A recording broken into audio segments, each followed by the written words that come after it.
Welcome back to another episode of the Mystery Garage. Today is a gorgeous day outside.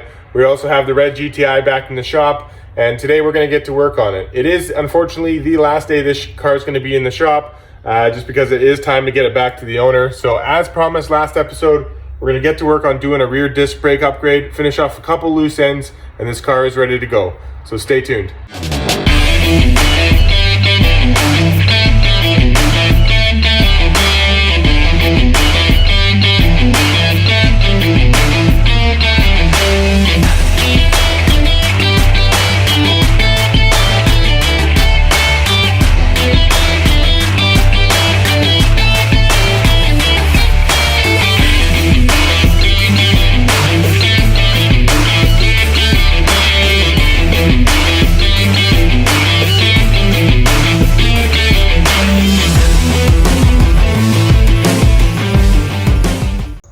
Back to the Mystery Garage. Today is going to be a great episode because as promised we're going to jump back into this GTI and get on to the rear disc brake upgrade.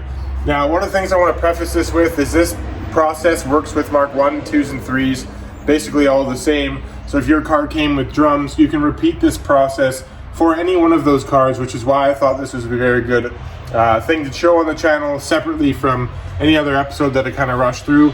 I will be, obviously time-lapsing a lot of the process of this, but we'll be discussing each part that we're doing as we go along. Also, I want to say, as a disclaimer, just like I do on most of my technical episodes, I am not a braking guru by any means. This episode isn't going to cover brake biasing and servo or master cylinder sizes or anything like that. It's just a simple step of taking your car, which is drums, and doing a rear disc brake conversion, what parts are needed to do that sort of thing. If you want to get into the technical aspect of things, I'm not a professional, like I said, by any means. On the braking side of things, I've done my own versions, but I'm not going to say that's the way to go. I just want you guys to do your own research about biasing and adjustments and all that sort of stuff. All right, that's it for my disclaimer. So I hope you guys get where I'm going with that, but I do want to cover off as much as I can for the average hobbyist who just wants to do a brake upgrade. If you want to get in something super technical, I highly recommend that you hit up the internet, do a bunch of reading, talk to some professionals, and figure out what works best for you. But for this process, we're just doing a rear disc upgrade. Let's jump into it. All right, so before we get started, let's talk parts. Parts are probably, this job in itself is actually pretty easy to do. I would think and to show you kind of how easy it is to do is probably about a 3 out of 10 on the scale. Believe it or not, sourcing all the pieces you need is probably the hardest part of this job. And it depends on how you get it. You can buy a beam out of a different car, you can either take the whole beam and throw it in your car, you can strip the beam down and take the parts that you want. Because we're using an amalgamation of parts here, we're using some Mark 3 stuff, some Mark 4, which I'll explain to you in a second. I thought it best for this setup just to strip the other beam that we had, take the parts we needed off of it, use the new parts that we're using, combine them together, and put them on the car as it exists. So, old parts that you're going to want is you're going to want a dust shield. We couldn't find anything better than these ones. We're going to use these ones for now. Maybe in the future we'll change them. You don't necessarily need them, but you can grab the proper rear disc brake line. I just got some old bolts there that make this work. The most important part you need is the hub and the carrier. Those two parts are the parts that you basically need off an existing one. You can find them new, and I'm sure some of you guys may comment on it, but depending on the sourcing and how available they are, these might be the hardest two parts to find or to source. Everything else you can get, as we have here, all brand new. So obviously new rear disc. For most cars you can get them in 5 or 4 bolt because the disc has the bolt pattern on it, so if you want them in 5 or 4, you can make that decision based on what your front is. We got a whole bearing assembly and seals, pads, and the Mark 4 caliper. Now, when we're talking about calipers, the difference between a Mark 3 unit and a Mark 4 unit, Mark 3 unit is out of steel, Mark 4 is out of aluminum. If you're going to go with the Mark 4 version, you can do either or, by the way. Mark 4 version, you're going to need the adapter because they use a banjo style fitting, whereas the Mark 3 just uses a screw-in style hose. you're going to need this, basically the Mark IV hose to make this system work if you're going to use the Mark IV caliper. Now, why does everybody talk about Mark IV caliper? Well, not only is the aluminum steel combination better because this is considerably lighter. I'm not exactly sure on how much lighter because I know somebody's going to ask me in the comments. I didn't take the time to weigh it. But again, it is a sizable difference between the two. One of the biggest benefits between these is, depends on who you talk to, Mark III calipers, or even some of the later Mark II stuff, is known to seize. So again, depends on who you talk to. Half of the world would say they've never had a problem with theirs. The other half of the world says, you know, I've had tons of problems with mine seizing. To go to show you that there is such a difference, on my Mark I supercharged car, I have Mark III rears.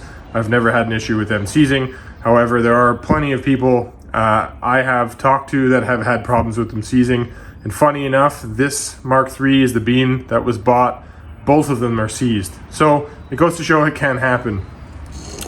So that's the difference there. Mark IVs aren't as prone to seizing nearly as much, or at all for that matter. I haven't heard too much about them seizing, but Mark II, III stuff, you hear a ton about it. So that's why we're choosing to opt to go with the Mark IV stuff. Plus, again, the aluminum benefit and the fact that they're lighter just helps in the whole package. So that's kind of all you need. Other little bits I got is this is the bracket that holds the hose that clips onto the back of the axle. But that's pretty much the amalgamation of parts you need to make this work, and you need them for both sides. So it's pretty simple. We'll end up bolting this on, this bolts to it, and then you have your caliper which goes onto your carrier, and we're good to go. So that's kind of the setup. Because it is brand new discs we're using, we're gonna need to put the bearings in there, which is pretty simple, grease up the bearings, all that kind of thing. But hopefully you guys kind of get the gist of it. Oh, and one last thing I forgot to talk about, long cable there, is the e-brake cable to make this work. The e-brake or emergency brake cables are different from a drum to a disc, so you do need to make that change. Another cool thing you guys can probably see in the shot, I've never seen this before, but there is somebody's initial, is what I seem to believe, that somebody has done in the factory, where they've what looks to me like a JF. I think it'd be cool if anybody else has seen something like this, or any weird markings that might have been assembly line stuff. You know, by all means, name it in the comments. Send me some pictures if you can. But that was pretty cool. That is factory undercoat, and somebody's gone and put their initial in it. So I thought that was really weird. I've never actually seen that before, but I'm sure there's lots of other ways people from the factory have marked cars in the past. Again, this is a 1992 GTI.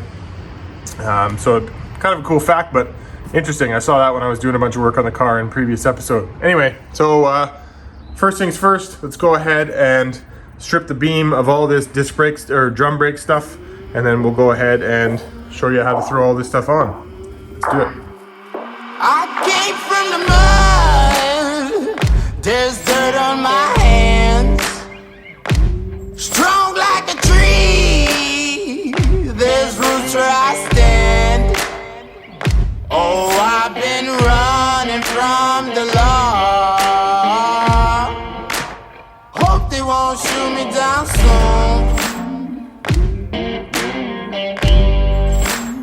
Okay, as you just saw, not complicated stuff, comes off pretty easy. Does make a crazy mess though, but you got your stub axle, the disc cover, or sorry, the dust cover, you have your drum, your brakes. This all, funny enough, has been, not recently, but there's not too many kilometers on this program since it's been replaced. It's fairly recent drums, fairly recent shoes. Everything, the grease is all brand new, so I don't think it's been driven much since this has been replaced. But anyway, so what we got here is the emergency brake cable as well as the brake line. Now, when it comes to these two issues, you can just bend this to adapt to this disc brake. So if you don't have the proper hose, not necessarily required. I've done it where I've gently bent these and it's worked just fine. But because I do have the option of stripping the proper line off of the other beam that I had, I'm definitely going to go ahead and swap this line out with the proper one, just so it's fully legit. Also, we're going to pop this off. It goes up into the car to where the e-brake, emergency brake handle is. We're going to undo it, pull that out, swap in the disc brake version, and away we go. So anyway, I'm now going to jump back into time lapse and throw all this stuff on, and we'll come back and talk about what I did.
so let me show you what I got going on here. So you can see behind here, that's all the factory setup you got there. So that goes up to our banjo bolt.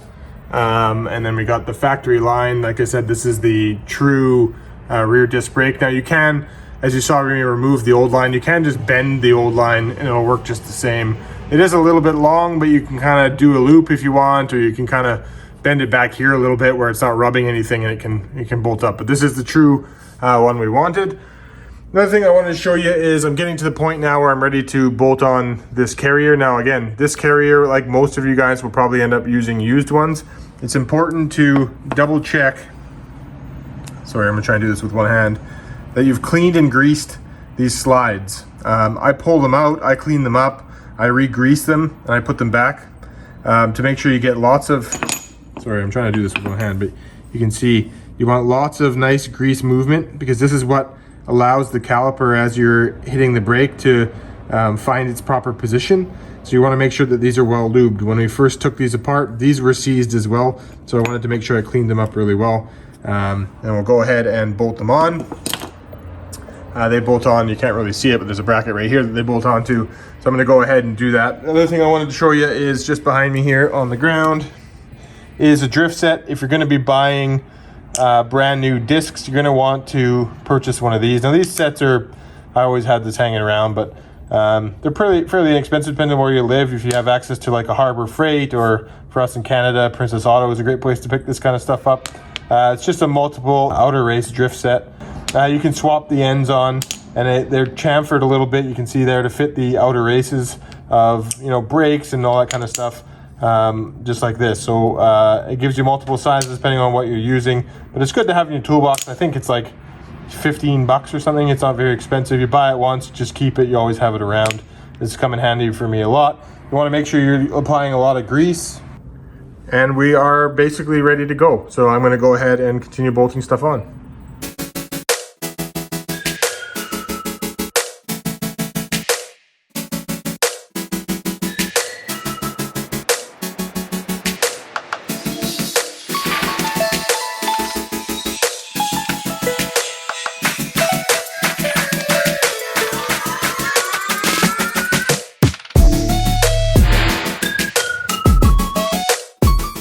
All right, there we have it. So we have the Mark IV caliper, Mark III carrier, new disc brakes, new bearings. What else we got? On the back side, you can see I ran the new e-brake cable. I still got to put it in the car, but I've properly clipped it in as it is factory. And then I just got to run it into the car where this cable comes out, and then it goes up to the emergency brake cable itself. But as you can see, everything's done. I'll also show you the hose work, the way it works. So again, factory setup. There's that clip that you saw on the floor before. It holds where the brake lines go into the banjo. The bleeder will be here when you get to bleeding. But if nobody has any questions, I'm going to carry on to the other side. Let's get to work.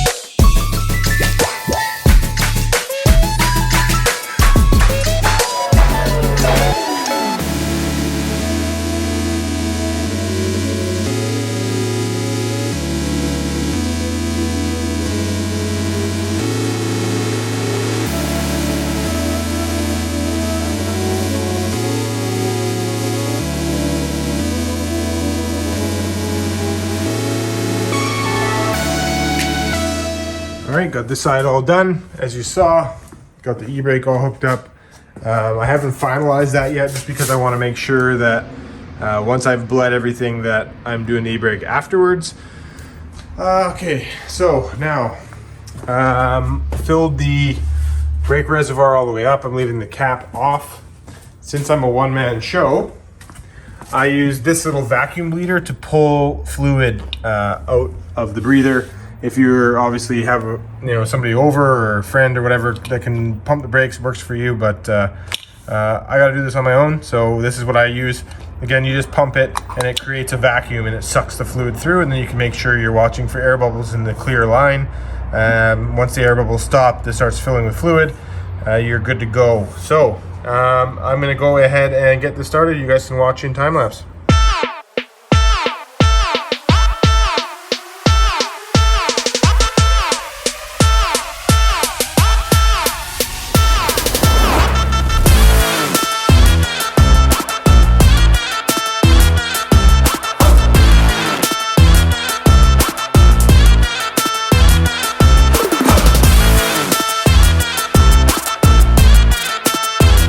All right, fast forward a few dirty hours later and we have ourselves a hover car. So I decided, since I was going ahead and bleeding the rear brakes, that I would bleed the entire system and kind of do a fluid flush. So I spent the time. I needed to wait for my wife to be available. She came down, pumped the brakes. We did the whole system. I evacuated it to a point where it's mostly clean fluid now. But I'm pretty happy with how things are. So I think we're gonna throw the wheels back on and get ready to roll. Wow, this car is nearly ready to go. We have done a ton of work on this car. It came in as a project that had been sitting on the shelf for about a year. Came here to get the engine built. We built the engine. We also did suspension upgrades. We did all the control arms in the front, all new bushings, coilover suspension, rear disc brake conversion, full exhaust system. We did a little bit of other things as well. I put on a steering wheel, fixed some door issues, bunch of little things, but it is basically ready to go. The only thing left is the courtesy mystery garage wash, which as soon as the sun goes down just a little bit, so it's not going to bake the car and dry it all up before I get a chance to dry it up myself, we're gonna let the sun go down a little bit and then we're gonna get to washing this thing. Hope you guys liked the episode. I'm gonna leave it there. I can guarantee you this won't be the last time you see this car.